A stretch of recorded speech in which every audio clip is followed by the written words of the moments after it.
Nous sommes de retour pour la chronique École secondaire des Grandes Maries. Je suis en compagnie de Manon Fradette. Bon matin, Manon. Bon matin. Bienvenue à l'émission. Merci. Et tu es enseignante. Tu me racontais aussi toute cette passion-là que tu as pour l'entrepreneuriat, car ce sera le sujet de cette chronique, l'entrepreneuriat, entreprendre sa vie. Absolument. Donc, pour les élèves, c'est très important.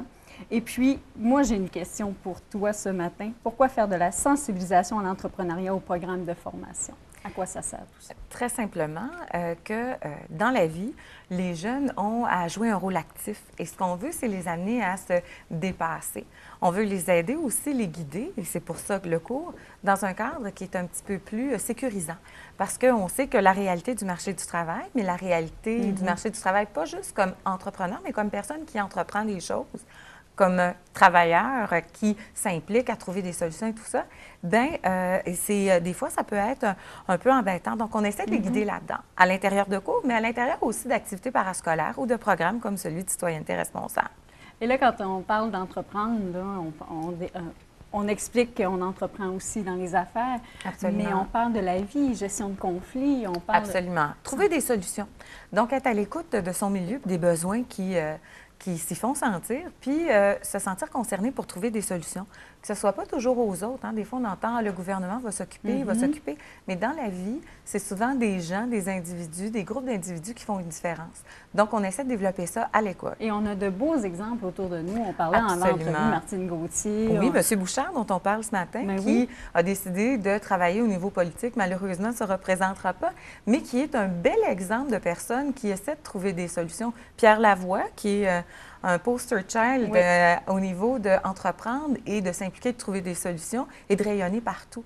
Donc, c'est un peu ce qu'on veut, peut-être à moindre échelle, mais des gens qui se sentent concernés par ce qui se passe dans leur milieu. Ça commence à quelque part. Ça commence à quelque part et ça commence dans leur milieu. Ça commence en étant inspiré par les adultes qui nous entourent et ça commence aussi à l'école, dans le fait de se sentir concerné par ce qui se passe dans le milieu, concerné, on parlait tout à l'heure d'entreprendre sa vie, donc de sentir qu'on a un rôle à jouer et que ce que l'on fait peut faire une différence. Et là, tout ça, ça s'adresse à qui, spécifiquement? Ça s'adresse à tous les élèves. Dans notre école, au secondaire, de secondaire 1 en secondaire 5, en passant par les cheminements qui sont particuliers ou non, il se fait de l'entrepreneuriat. Vous avez reçu déjà une de mes collègues qui vous a parlé de Change mon décor, qui est vraiment une occasion incroyable pour les élèves de développer l'esprit d'entreprendre et de se connaître davantage. Donc, ça rejoint aussi l'approche orientante. Vous avez aussi, au niveau du Prédep, beaucoup d'entrepreneuriat qui se fait où les jeunes s'impliquent et développent différentes solutions. Et ça peut être des volets à volet social. Je vous donne un exemple. Dans le temps des fêtes, la Saint-Vincent-de-Paul nous a demandé si on pouvait apporter notre contribution. Tous les groupes ont été mis à contribution et les gens qui font de l'entrepreneuriat au niveau du Prédep ont même mis en place des petits produits qu'ils ont vendus de chocolat chaud et tous les profits étaient versés à la Saint-Vincent-de-Paul. Donc, ils le font pour... il y a un but, il y a un objectif. Absolument, et ils se sentent concernés. Et ils prennent des décisions aussi. Absolument. Ce ne sont pas les adultes qui disent « tu vas faire ci, tu vas faire ça ». C'est eux qui prennent les décisions. Et parfois, au début, moi, je travaille avec les jeunes de secondaire 1, entre autres en citoyenneté responsable. Ça peut être un peu difficile parce qu'on est habitué que les adultes s'occupent de tout. C'est une pression là, qui est différente. Oui, absolument. Là. Et aussi, il faut faire comprendre à nos élèves que parfois, quand ça ne marche pas, on apprend vraiment beaucoup. Et la fois ensuite, on se relève et là, ça peut aller. Bien, c'est ça que quand on a parlé de changement de décor, bien, ça expliquait aussi les erreurs faites. Bon, bien, elle disait, l'enseignante, elle disait, bon, bien, moi, quand je sais un peu là, qu'ils vont frapper un mur tantôt, là, qu'ils vont se tromper, mais je les laisse faire parce qu'à quelque part, il faut qu'ils apprennent de ces erreurs. Absolument. Et dans la recherche de solutions, on développe la créativité et on fait en sorte que les jeunes ne se sentent pas impuissants. Et c'est ça qu'on veut créer, un sentiment de confiance, que le jeune se connaisse. Et c'est pour ça qu'entrepreneuriat et approche orientante sont si près. On veut les amener à se connaître, à connaître leurs forces, à savoir ce qu'ils aiment, ce qu'ils n'aiment pas, à sortir de leur zone de confort, à rencontrer des gens qui ont des cheminements qui ne sont pas nécessairement tout droit, où on fait secondaire, cégep, université. Où c'est tout tracé d'avance. Exactement. Il y a des gens qui savent déjà qu'est-ce qu'ils vont faire et ils sont dans leur milieu, Absolument. Ils sont à leur place et ça va bien pour eux. Mais il y en a d'autres où c'est plus difficile. Le cheminement est différent. Et nous, on a eu la chance d'avoir dans notre école école le lancement de l'équipe étoile entrepreneuriale. On fait partie du réseau de la région au niveau des écoles entrepreneuriales au secondaire et on a été choisi pour le lancement de l'équipe étoile. C'est donc des jeunes entrepreneurs qui viennent nous parler de leur parcours et dans l'équipe étoile du Saguenay-Lac-Saint-Jean, on a 2 personnes qui ont fréquenté notre école, donc Kevin Ferland et Bénédicte Morin, qui sont 2 entrepreneurs qu'on connaît bien dans la région et donc qui sont venus avec d'autres personnes qui les entourent parler de leur cheminement et de qu'est-ce que c'est pour eux entreprendre. Alors, très inspirant pour les élèves qui ont pu assister à cette conférence. Et donc, pour leur permettre de s'engager pleinement dans ce qu'ils voudront faire et mener à terme ce qu'ils vont entreprendre, ces jeunes-là, comment le programme est censé les aider? Il y a un programme qui s'offre aux élèves du Prédep qui s'appelle Entrepreneuriat et sensibilisation à l'entrepreneuriat. C'est un programme qui vise à amener le jeune à se questionner sur ce qu'il a appris, voir ce que les autres ont fait et l'aider à sortir, comme je disais tout à l'heure, de sa zone de confort. Mais l'entrepreneuriat, c'est pas seulement un cours. Ça peut être aussi dans la pédagogie qu'on utilise en classe. Ça peut être utilisé dans une visite d'auteur. Je vous donne un exemple. Un des projets qu'on a dans notre école est le projet de lecture 2020 en première secondaire. À chaque année, on fait venir un auteur. Et cette année, l'auteur qui est venu, Mme Brasset, nous a parlé de son cheminement, de ce qu'elle a trouvé, de la recherche qu'elle a fait sur ce qu'elle aimait et d'essayer d'allier sa passion avec son métier. Et donc, ça aussi, ça amène le jeune à se définir, peut-être à se voir qu'il y a des points communs et envisager des choix de carrière différents. Donc, dans des projets, on peut se connaître davantage, mais dans des rencontres aussi, on peut le faire.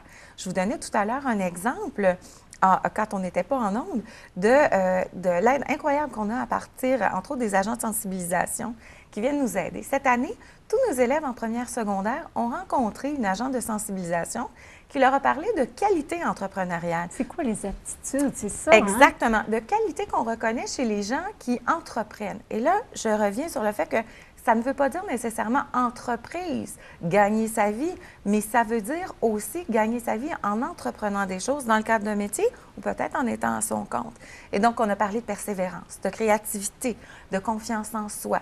On a parlé aussi de résolution de problèmes. On a parlé de gens qui sont des travaillants, donc qui s'investissent, qui se sentent concernés. Et donc, plusieurs de nos élèves ont pu déjà commencer à reconnaître des éléments qu'ils peuvent mettre en place pour réussir un des projets qu'ils ont, c'est-à-dire leur année scolaire, réussir leur scolarité et leur vie. Vous l'avez dit, on parle on ne fait pas que dans le cours l'évaluation de l'élève. On va beaucoup plus loin que ça aussi. Absolument. Et donc, on parle de crédit en quelque part. Pour certains groupes, mais pas pour tous. C'est ça. Pas pour tous. Dans les activités parascolaires, dans des programmes particuliers comme Citoyenneté responsable, on va aller travailler le fait qu'on veut que le jeune trouve des solutions et s'implique. Et donc, on voit le cheminement.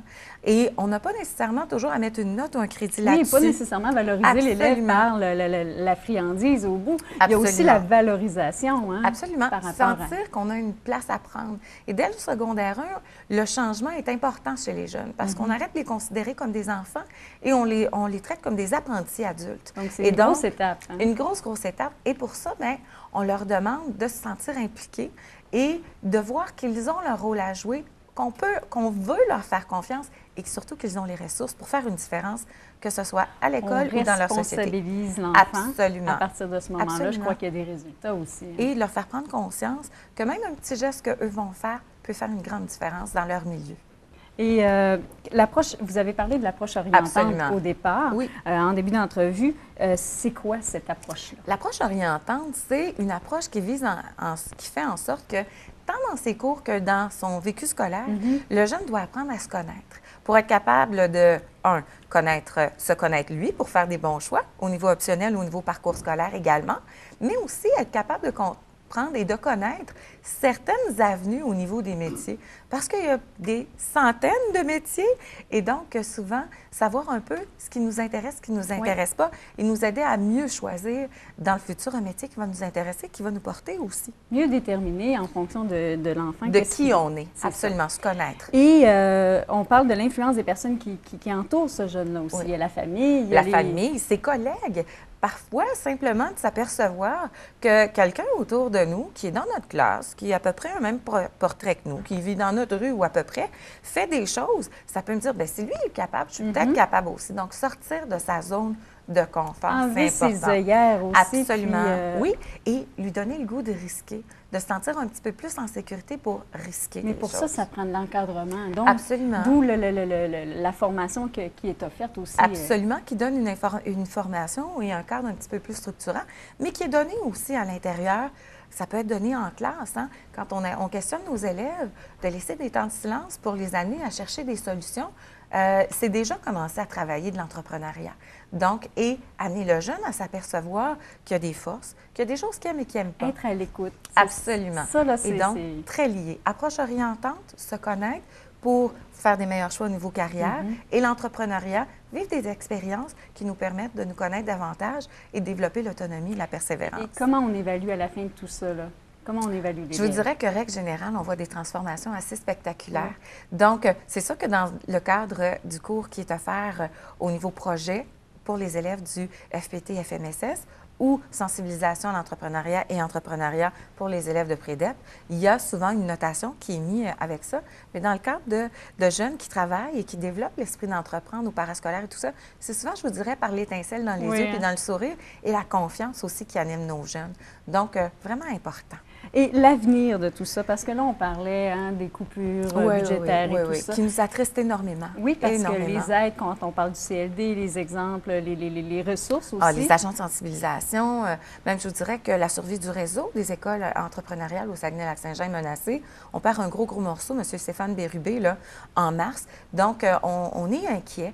Puis, ce qui est un peu particulier, c'est que le ministère de l'Éducation est en train de mettre en place dans certaines écoles, c'est un projet qui est actuellement pilote, mettre un temps précis d'approche orientante pour que les jeunes se connaissent à la grille matière. Et comme on sait que l'approche orientante et l'entrepreneuriat sont très liés, on se demande quel soutien on aura. Donc, pour nous, c'est préoccupant. Et aussi, nos élèves qui décideront éventuellement peut-être de se faire confiance suffisamment pour décider d'en faire un métier de l'entrepreneuriat. Quel soutien auront-ils? Ça aussi, ça nous préoccupe. Faire un suivi de tout ça. Là, la relève, ça ne se prépare pas pendant un an, ça se prépare longtemps à l'avance. Un sportif qui va devenir un athlète qui va s'illustrer sur la scène internationale, on commence pas le... pratique. Exactement. C'est pas 3 mois avant la compétition. Ben donc, on s'inquiète un peu que les jeunes soient un peu laissés pour compte. C'est logique de penser de cette façon aussi pour les jeunes par rapport à les entraîner à ça, leur faire voir les opportunités par la suite. Et essayer dès le départ de leur faire prendre conscience qu'ils ont un rôle à jouer dans le Québec puis dans la société dans laquelle ils vont vivre et que même le plus petit geste peut faire une différence à l'intérieur d'une entreprise ou en étant son propre patron. On a besoin de gens qui s'impliquent dans la vie à tous les niveaux et qui sont entreprenants. Et en terminant, Manon, qu'est-ce que vous aimeriez dire à ces jeunes-là qui vous écoutent pour l'entrepreneuriat? À quel point ils sont inspirants, de se faire confiance et qui ont tellement de créativité que quand on les regarde aller dans des projets ou dans leur façon de penser, on peut juste être vraiment très confiant dans l'avenir de notre région, puis notre province, puis vraiment c'est une belle chance que vous leur laissez par rapport à tout ce programme-là, de se donner confiance, vous l'avez dit. Et c'est une grande chance de les voir aller, ils sont vraiment inspirants. Bon, bien merci beaucoup, Manon. Bonne journée. Merci, vous aussi.